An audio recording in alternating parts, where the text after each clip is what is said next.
लोग कहते हैं सुदामा जी ने छल किया था।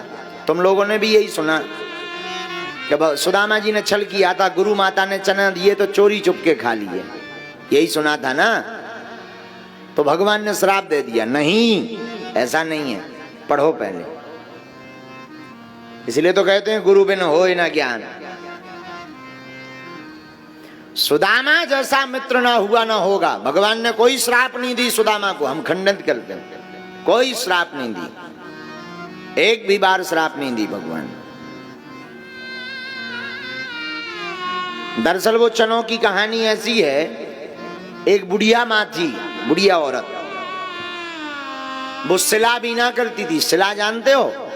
जब खेती कट जाती है तो बालों से कुछ दाने नीचे गिर जाते हैं, उसको बीनने के लिए उसे सिला कहते हैं, सिला बीन। वो बूढ़ी औरत सिला बीन करके चने रखी थी एक पोटली में। एक बार उसके घर में एक चोर आया, चोर पोटली लेकर के चला गया। बुढ़िया को बड़ा बुरा लगा।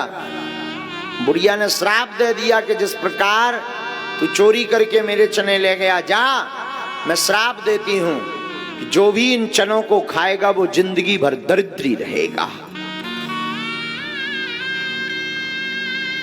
वो चोर चने लेकर के भागा भागा जा रहा था, लेकिन जैसे ही संदीपनी आश्रम उज्जैन के सामने से निकला, उसके पैर में चोट लग गई।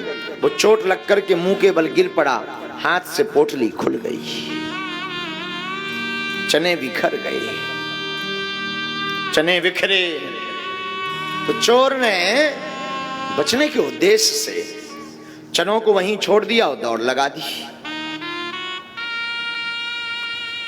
वो आश्रम कोई और नहीं, वही आश्रम है जहां हमारे द्वारकाधीश ठाकुर जी और जहां पर सुदामा जी विद्या अध्ययन किए थे।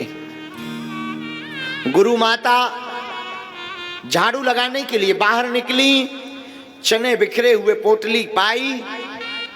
गुरु माता ने वो सभी चने बीन करके रख लिए। ध्यान से सुनना मेरे पागलों, चनों की पोटली को ला करके रख लिया।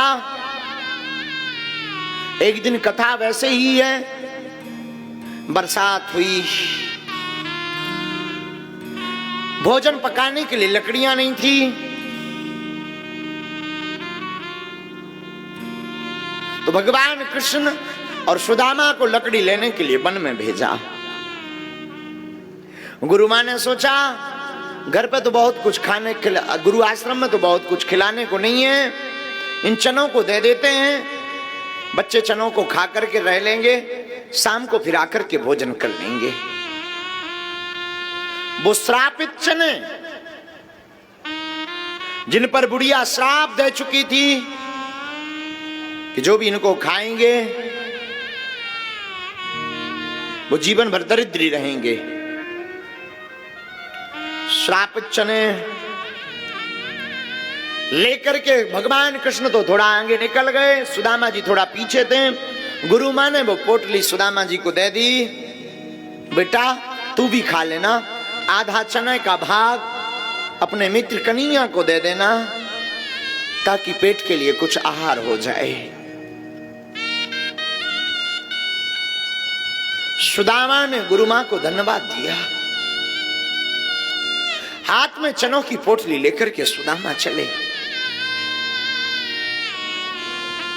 निकले ही थे कि सुदामा ने चनों की पोटली को देखना चाहा कि आखिर चने कितनी मात्रा में,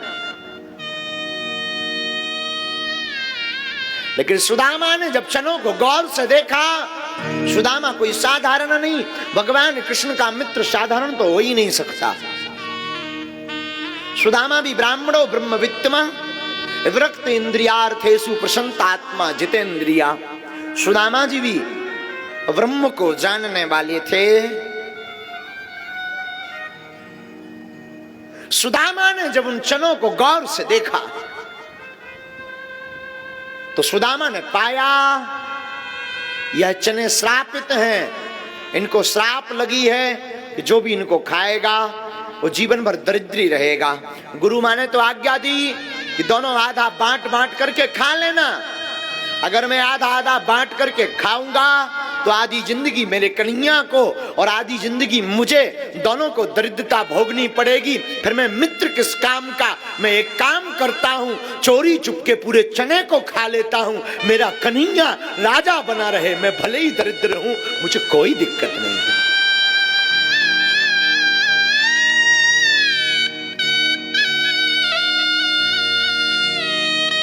मित्रता को निभाने के लिए सुदामा ने वो चने खाए। हमने सुना है सुदामा ने जितने चने खाए वो चने के दाने थे 40। सुना है 40 दाने थे। इसलिए सुदामा 40 वर्ष तक भगवान कृष्ण से दूर रहे और दरिद्रपन भोगना पड़ा। सुदामा जैसा न मित्र हुआ न हो सकता। मित्रता का मतलब लेन देन का व्यवहार नहीं है। मेरे पागलो, तुम याद रखो, मित्रता का मतलब है सब कुछ अपने मित्र के लिए समर्पित कर देना। मित्रता कोई समझौता नहीं है कि कुछ तुम दो फिर कुछ मैं दूं। मित्रता का मतलब ये नहीं थोड़ा तुम मिलो थोड़ा मैं मिलूं। मित्रता का मतलब है अगाध श्रद्धा। मित्रता का मतलब है समर्पण। मर्यादाएं तोड़ दो मित्रता के लिए। तो मित्रता, वरना क्या खाक मित्रता।